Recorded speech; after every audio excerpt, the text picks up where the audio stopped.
Hello. We are. Hey, how are you? Here we are. I'm great. I just wanted to tell you where we were, just in case you forgot. We are in conversation with Face to Face Films. I'm Kristen Seavey, I'm Gabe Calleja.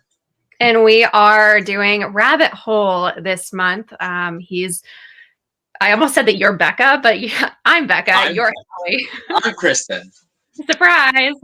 What Rabbit Hole? So have you read? Did you read Rabbit Hole before this? Like, did you have any experience with the show or the play or?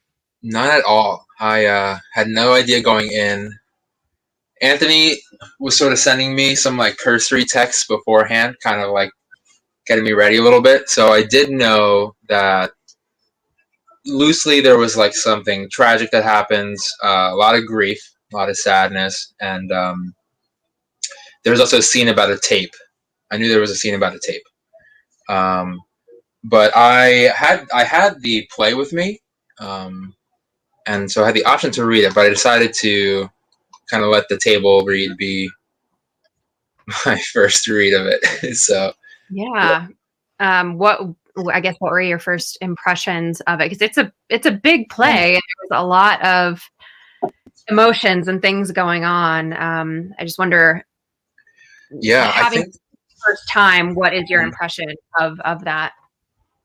yeah, I still remember it was actually very visceral, and that just goes to show you that like the writing is so impeccable and it's so well crafted. Um, so I felt, yeah, I think that reading of it was probably the most impactful since working on it. Even just like kind of experiencing all the situations for the first time, and letting the words kind of toss you around a little bit. Yeah, it was very evocative, and it's a very moving play, and there's like obviously a lot of levels going on, with this grief undercurrent just kind of like sitting there looming over you. Um, but yeah, I loved it. It was riveting. Yeah, it was really fun to read it. I enjoyed the play. Yeah, it must have been interesting, going into it, not really kind of having like a general idea of what it's about, but not really Yeah. knowing what you're diving into. And then you're just cold reading Pulitzer Prize winning writing. Yeah. That really like requires you to go there. I mean, this isn't really a play that you can hold back on or like hide from. Mm-hmm. Yeah, yeah. You have to like kind of lay yourself bare and just really. I mean, listening is very important for this play. There's not a lot of characters, so it's just you know what you have across the screen. And these situations are like common, um, which I guess also kind of makes it tricky for Zoom because that's another thing. Like not just rabbit hole, but rabbit hole in boxes. Yeah. Yeah. Tiny boxes. Yeah, I feel like this play really benefits from like watching and listening, and yeah, I'm really curious to see how it would translate on a stage. Honestly, I wonder how that would change it up a bit. Because Yeah. you could play with the tension and like Mhm. like cold shoulders or just like where you're. Yeah, just spatially, this play fascinates me as well. Yeah, I mean, you're pretty much just sitting in front of a camera and, the person that's here, you have to convey everything that you could otherwise do physically, like straight here and connect on such a like deep human level of something that everybody can relate to. But I mean, I don't know. I feel like this is among like the deepest of grief that you can probably experience as a human. Yeah. Losing a child. I mean, I have never experienced that. I can't imagine experiencing that, but How do you connect to it? I mean, I have experienced loss. It just hasn't been that, I guess, deep. I mean, I don't want to like compare grief to grief because I feel like it strongly varies.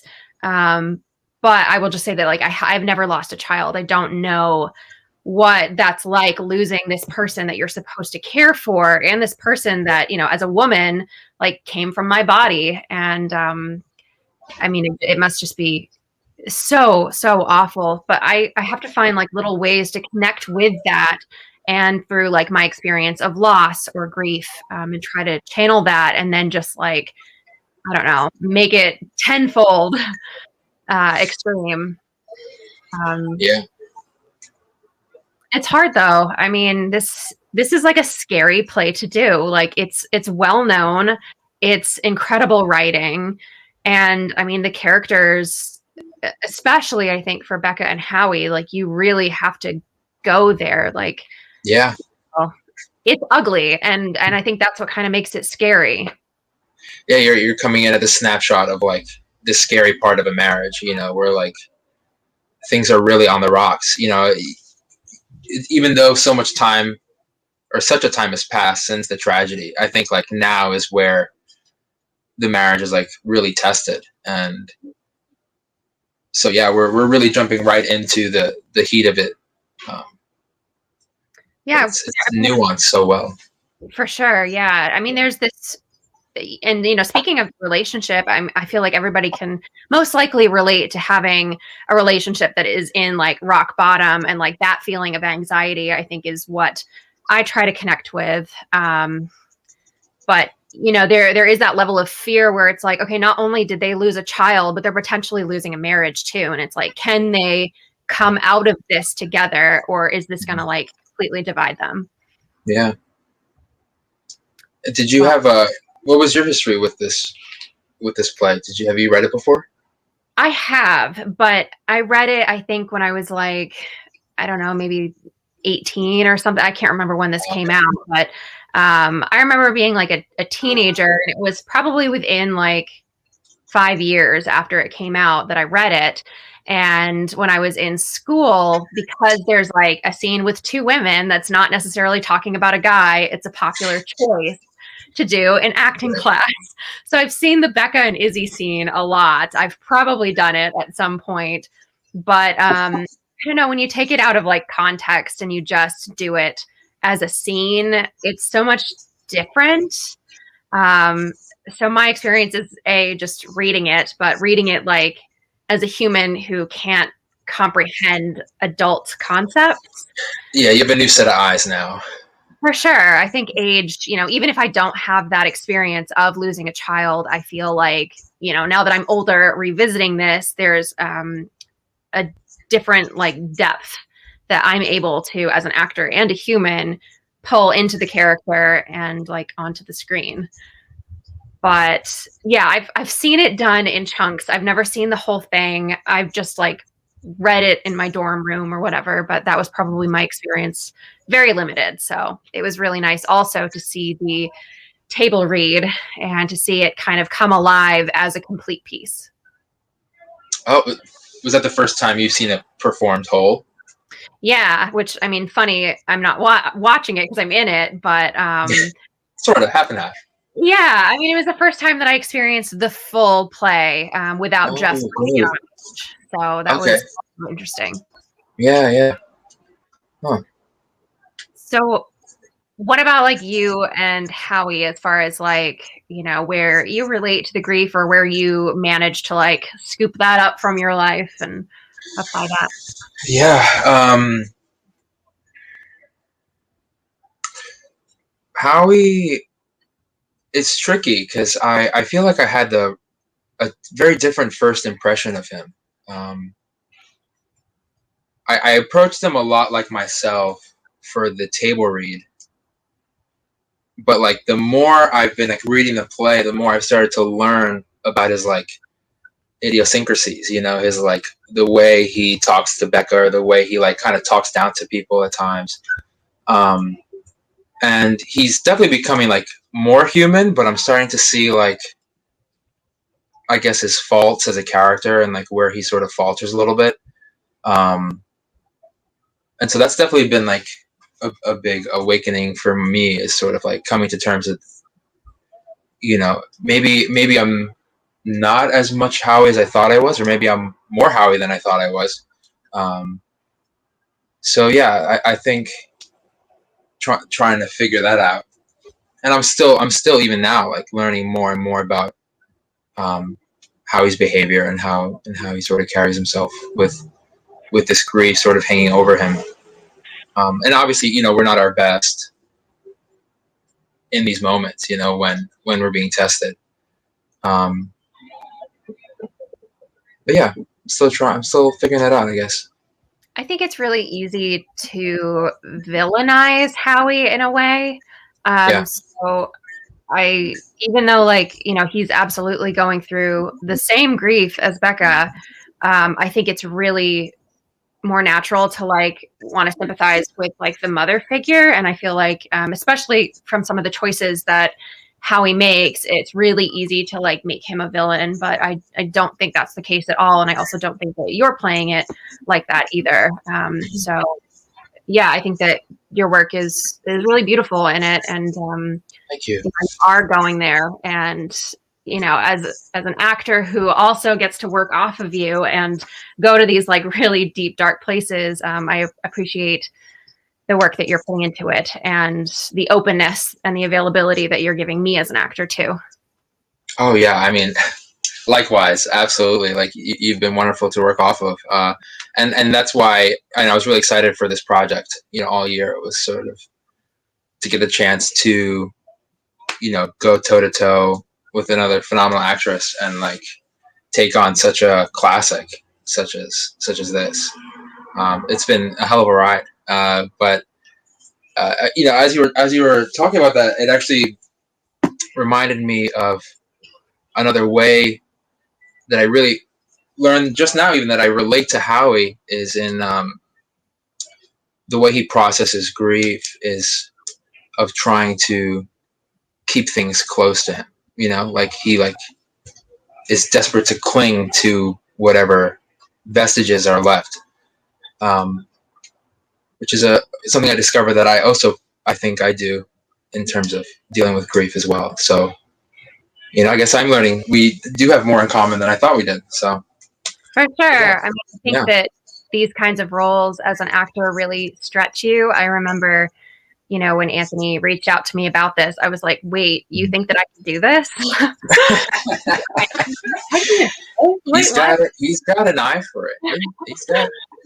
Have there been any other roles that you've worked on that have kind of come close to this, or I don't know, tell me, who are you? Tell me about your life. Who are you? Who are you?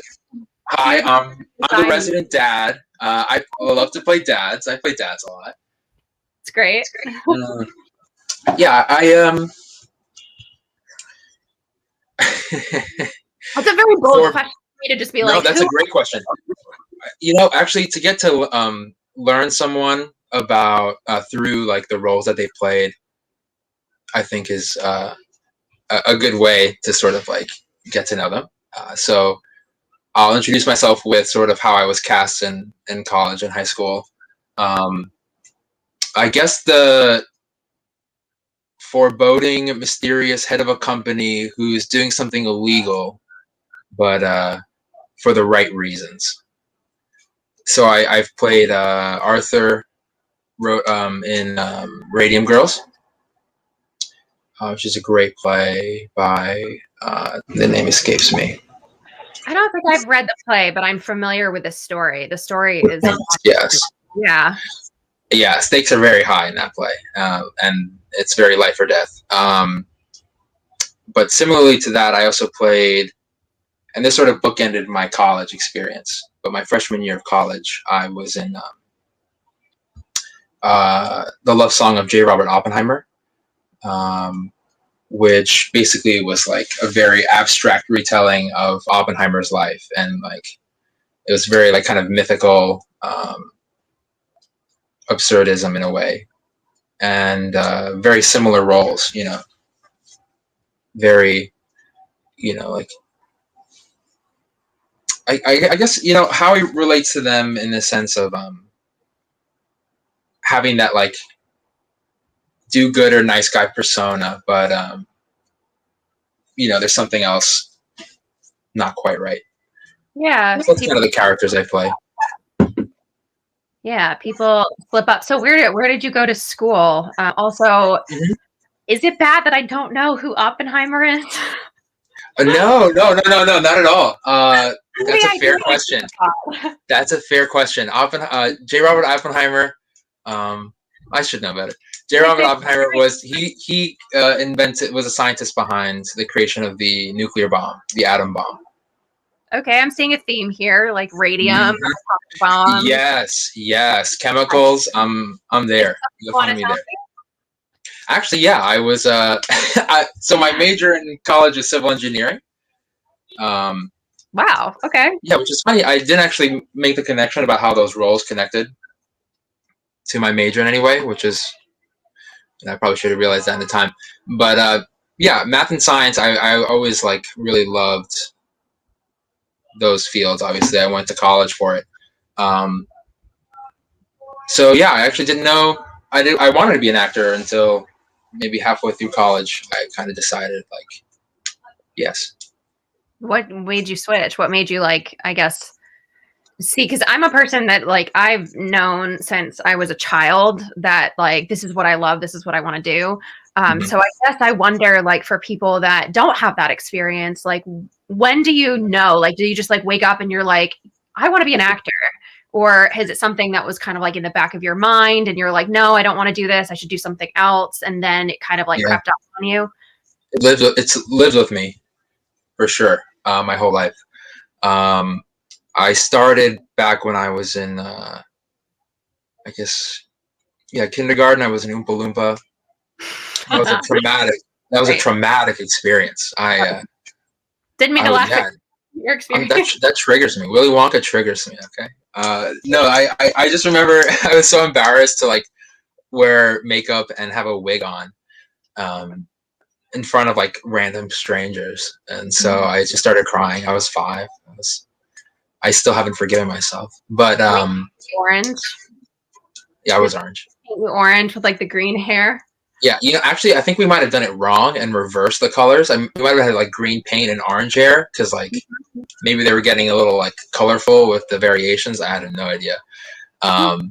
But yeah, I think that was the birth of my acting career, and then I actually couldn't. We couldn't join the drama club until 5th grade, but my sister was 4 years older than me, so I would, no one would pick us up from school until she was at a drama club. So I would sit with her and just watch her do drama club for 4 years until I was able to participate. And all that potential energy, I was just like, it was something I grew up with basically without being able to indulge in. So I was like really excited about it. And it was just so much fun. And since then, I've just kept it through, and I've been acting yearly. But I always just considered it a hobby. I never thought I actually was like, I mean, I'm satisfied. Like I'm doing these shows at my school, and this is like all I need. But yeah, I guess I didn't like start thinking about it until college. And just the level of shows that you do, and I think my whole mind was reframed about acting. It's when I started learning about like the techniques and the like just how nuanced it is, and like how much you can work at it. And so I think that sort of kindled my love for it, and yeah, I can't not do it anymore. It's like I literally I'm like, no, there's literally nothing else I could be doing with my life. So when you're not acting, what do you do with your life? It's also another bold question. I just added the with your life just to be. I do nothing. I hibernate. I sleep. Sleeping is like essential. I love my pre-show naps. I get them in all the time. Mm-hmm. So I'm Spanish Moroccan, and I always joke about this, but siestas are in my blood, and I think that's kind of a fact because everyone in my family does it. But I need to midday nap. It has to exist because it's where I get my energy. I'll just start getting tired wherever I am around like 1 p.m. And that's like narcolepsy. Did I say that? Yeah, it's like a time narcolepsy. Yeah, the same time every day. It's a habit. Have you seen that video? I think it's called like Narcoleptic Dog on YouTube. Oh my God. It's like dachshund wiener dog, and he's like running, and then he just falls over and goes to sleep. That's insane. I can't imagine like having a disorder like that. It would just drive me crazy. I don't know. But I guess you just get used to it, For sure. So how long have you been a part of Face to Face? Because I remember watching some of the earlier shows that Face to Face did before I guess I officially joined. Mhm. And I remember Virginia Woolf. I think that was the first one that I saw you in. Was that your first one? Actually, I think we did. Oh, Anthony, help me out here. Is it August Osage County? Well, that one wasn't public, so I didn't see that one. Yes, that one was in public. That's right. So there you go. Yeah, we were working on Kristen. My girlfriend brought me in. Other Kristen. Brought me in. She introduced me to Anthony. We actually initially met after a girl with the red hair reception, because Kristen played one of the characters in it when it was on the stage, and that's when I met Anthony. But it was just all very brief. No real introductions were made. But then they were doing a reading, and Kristen was volunteered to work with their readings, and then they needed someone else, and I was just we were quarantining together because that was the start of it all. So yeah, she wrote me into the reading, and I've been doing them ever since. She roped you in. Did she really roped me in? I was minding my own business. She was like, "Do you want to read this play?" I was like, "All right, fine, I guess." It was love ever since. What? I'm like, if you have nobody else, I guess. Yeah, I was ready. I was ready. Of course, it's in my blood, like siestas. It all goes together. It's mixed in there. Are you tell me? I want to know about your story a little bit. Tell me how you got, and then tell me your face-to-face career as well. How you got your love for acting. I guess started very young. Yeah, I guess I started when I was young, and I did the gifted and talented program at school when I was in elementary school. We didn't really have a ongoing, I guess, drama club or anything. I didn't go to a fancy school. And I kept getting involved with community theater. And then by the time I was a teenager, I was doing show chorus, jazz chorus, drama, community theater, anywhere that I could convince my mom to drive me, I would do for a theater. Where did you grow up? Maine, Central Maine. That's right. Oh, that's right. Yep. Was it very rural or suburban? It's rural. Okay. For sure. And then I moved to New York City to do theater and go to school for acting. And I went to AMDA. And then I just started working. And I met Anthony, I think officially in 2017 when and it was at the same exact time that I was pulled into a play at the last minute. Somebody that I knew was doing stage door, and they fired one of their main people 4 days before opening. And called me up and was like, "Hey, can you join this show? We need to replace Gene Maitland." And I was like, I think I ignored his call. You had 4 days? Yeah. And then Anthony at the same time was connecting with me, and I was just on mode. But then luckily it worked out, and we reconnected, and I've been a supporter of the community. I did one of the monologues, the Other Voices monologues on YouTube.